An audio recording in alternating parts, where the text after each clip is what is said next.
मंडळी गेली 3 वर्ष स्टार प्रवाहाची ठरलं तर मग ही मालिका रसिक प्रेक्षकांच्या मनावर अधिराज्य गाजवते. गेल्या 3 वर्षात या मालिकेत बऱ्याचशा कलाकारांची एंट्री झाली तर काही कलाकारांची एक्झिट देखील झाली. अशातच आता या मालिकेमध्ये 2 कलाकारांची एक्झिट झाली असून त्या जागेवर 2 कलाकारांची वर्णी देखील लागणार आहे.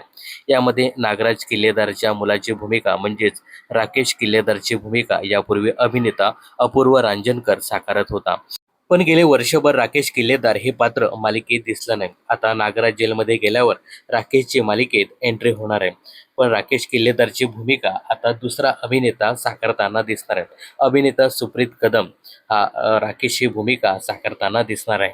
सुप्रीतने या अगोदर सावळ्याची जणू सावली, कळत न कळत सारे घडले, लग्नाचे बेडे, काव्यांजली अशा मालिकांमध्ये काम केले.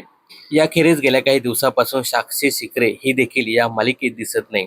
तिची देखील या मालिकेतून एक्झिट झाली आहे. साक्षी शिकरेची भूमिका अभिनेत्री केतकी पालवने साकारली आहे. केतकीने ही मालिका काही दिवसापूर्वीच सोडली. आता साक्षी शिकरेची या मालिकेत पुन्हा एकदा एंट्री होणार आहे.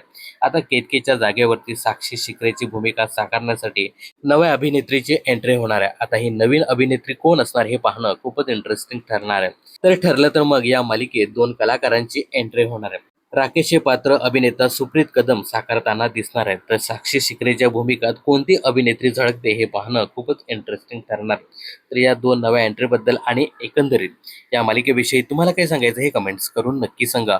मनोरंजन क्षेत्रातील अशाच फिल्मी अपडेट जाणून घेण्यासाठी चॅनल जर सबस्क्राईब केलं नसेल तर जरूर करा.